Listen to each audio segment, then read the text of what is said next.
Aujourd'hui, je vais vous parler des pièges de l'éducation. En effet, les artisans viennent souvent d'un milieu plutôt modeste, n'ont pas fait généralement de grandes études et ne savent donc pas de quoi sont composés les métiers des autres. Voilà, très souvent, quand on vient d'une famille modeste, savoir que l'on peut gagner entre 6 000 et 10 000 euros, voire plus par mois, paraît complètement inconcevable. Aussi, l'artisan, généralement, se met dans le portefeuille ou le porte-monnaie de son client, se met à sa place et se dévoue à facturer très peu cher ses prestations.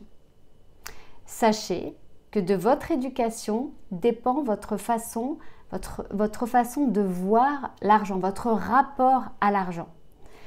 Tout le monde n'est cependant pas lié de la même façon à l'argent. Souvent, les artisans, nous nous positionnons comme si nos clients n'avaient pas d'argent.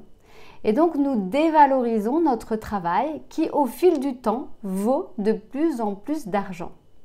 Nous restons bien souvent au même tarif que lorsque nous venons de créer notre société, alors que parfois, 20 ans plus tard, nous avons fait des tonnes de formations. En tous les cas, nous avons acquis des connaissances qu'un nouvel entrepreneur n'aurait pas et cependant, nous n'osons pas le facturer.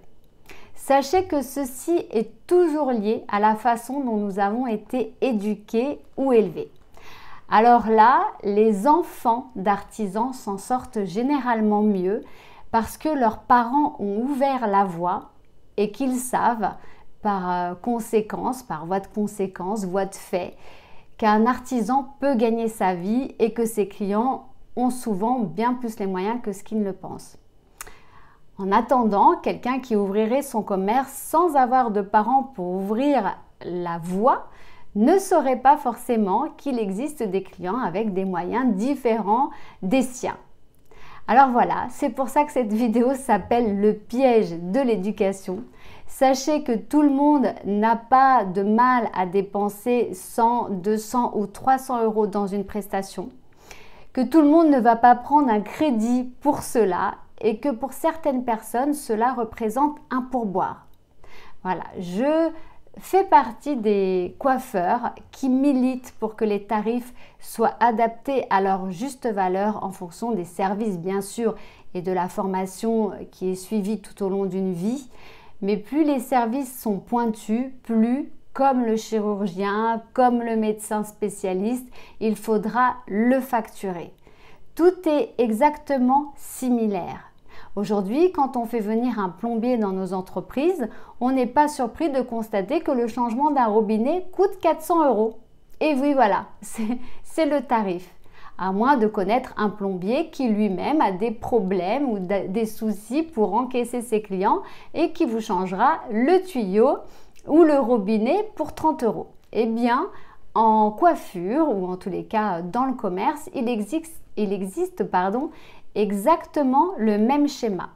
On va trouver la coiffeuse qui n'aura pas son commerce et qui se lancera à domicile, que ce soit en déclaré ou en non déclaré, pour la modique somme de 15 euros shampoing coupe brushing. Et dans un même temps, dans le 16e ou ailleurs, enfin généralement dans des quartiers un peu plus dorés, nous allons trouver cette même prestation pour, pourquoi pas, 300 euros. Allez, c'est une dizaine de plus quand même. Donc moi, j'ai envie de dire qu'il ne faut jamais sous-estimer que nous travaillons avec nos mains et que nos mains valent de l'or. Alors, je vais vous dire pourquoi elles valent de l'or. D'abord, parce qu'on met très très longtemps à les maîtriser, à les former. Qu'ensuite, d'elles dépendent le look et donc la vie, parce qu'on peut changer des vies avec un look, en créant un look, de nos clients donc. Et que par conséquence, le jour où on nous les enlève, eh bien souvent il y a des films comme ça de tournés sur un chirurgien qui perd ses mains, mais on parle souvent peu de l'artisan qui perd ses mains. Moi je peux vous dire, pour connaître beaucoup de coiffeurs, qu'on a tous des troubles musculo-squelettiques dans le temps qui se développent. Aussi je conseille assez rapidement, une fois qu'on est à l'aise avec sa clientèle et son terrain, de modifier ses tarifs et de les faire évoluer en fonction de notre propre évolution et non pas en fonction de notre éducation. Voilà, c'était la vidéo du jour. Méfiez-vous toujours de votre éducation et ne vous mettez jamais dans le porte-monnaie de vos clients.